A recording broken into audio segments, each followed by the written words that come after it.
Drama serial रहमत की आने वाली एपिसोड इसकी सेकंड लास्ट एपिसोड होने वाली है। सेकंड लास्ट एपिसोड में अयान खुद अनाया को एक्सपोज करने वाला है, लेकिन क्यों? क्या बारी अनाया और अयान का सच जानने के बाद क्या फैसला लेगा और क्या वो प्रीशे को तलाक दे देगा या फिर घर वापस लेकर आएगा? तो क्या होने वाला है इसकी आने वाली एपिसोड में, इसी पर बात करेंगे इस छोटी सी वीडियो में। आने वाली एपिसोड में हम लोग देखेंगे कि जुबैदा प्रीशे को परेशान नहीं देख सकती।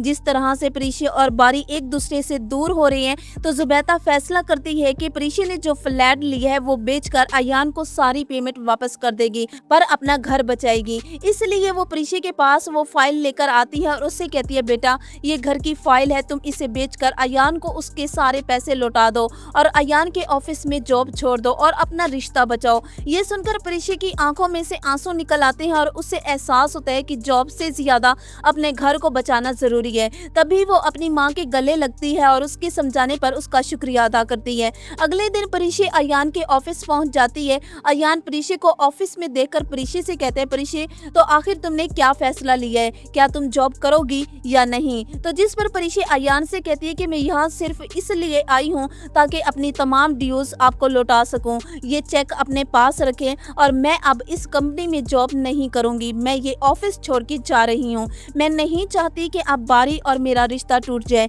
तो जिस पर अयान प्रीशे से कहते हैं, प्रीशे तुम बारी के बारे में सोच रही हो, वैसे मुझे ये उम्मीद नहीं थी कि बारी आपके साथ इतना सब कुछ करेगा। बारी का नाम सुनते ही प्रीशे को गुस्सा आएगा और वो अयान से कहेगी, अयान आप इस तरह से मुझसे बात नहीं कर सकते, मैं बारी के खिलाफ एक लफ्ज नहीं सुनूंगी। तो जिस पर अयान प्रीशे से कहते हैं, प्रीशे शायद तुम ये भूल रही हो कि बारी तुम्हें तलाक देने वाला है और वो तुम्हें अपनी जिंदगी से निकाल चुका है और तलाक के पेपर भी जल्द ही तुम्हारे घर पहुंच जाएंगे। अगर बारी ने तुम्हें छोड़ दिया तो मैं तुम्हें अपनाने के लिए तैयार हूँ। तुम बताओ, क्या तुम बारी से तलाक लेने के बाद मुझसे शादी करोगी? ये सुनकर प्रीशे अयान को इनकार कर देगी कि कभी नहीं, क्योंकि अयान प्रीशे को ये सब इसलिए कहता है ताकि वो एक बार फिर प्रीशे की दिल की बात सुन सके कि आखिर प्रीशे अभी भी बारी को पसंद करती है, उसके साथ रहना चाहती है या फिर बारी से अलग होकर मुझसे शादी कर लेगी। लेकिन जब प्रीशे अयान को ये कहती है कि कभी नहीं, तो तभी अयान को समझ में आता है कि प्रीशे सिर्फ बारी से मोहब्बत करती है और मैं लाख कोशिश कर लूं तो प्रीशे के दिल में जगह नहीं बना सकता।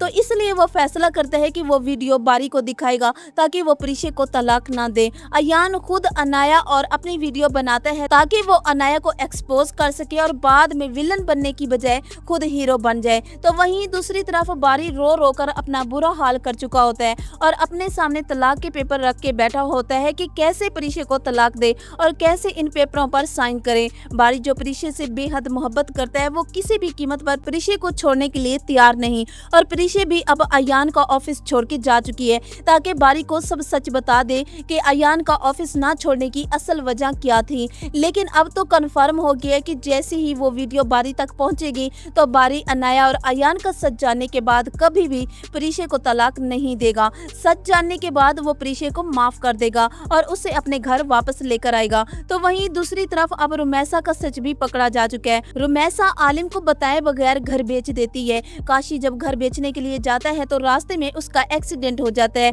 एक्सीडेंट की वजह से काशी माजूर हो जाता है और जब व्हील चेयर पर बैठा होता है तो बहुत ज्यादा रो रहा होता है। तभी काशी को एहसास होता है कि मेरी ये हालत है और अलीजे आपी की क्या हालत होगी जिसने आज तक अपनी जिंदगी व्हील चेयर पर गुजारी है। जब काशी अपनी माँ रुमैसा को एहसास दिलाता है तो तभी उसे महसूस होता है कि मैंने कितना कुछ गलत किया, अलीजे को बातें सुनाई, प्रीशे और जोबी के साथ बहुत बुरा किया, आज मेरा खुद का बेटा माजूर हो गया है। तो तभी रुमैसा आलिम और सबसे माफी मांगती है जब उसे एहसास होता है। तो व्यूअर्स, अब सवाल ये है कि क्या अयान अनाया को एक्सपोज कर देगा और बारी जब अयान और अनाया का सच जानेगा तो वो प्रीशे से माफी मांगेगा? आपका क्या ख्याल है कि प्रीशे बारी को माफ कर देगी? अपनी राय कमेंट्स में जरूर दीजिएगा।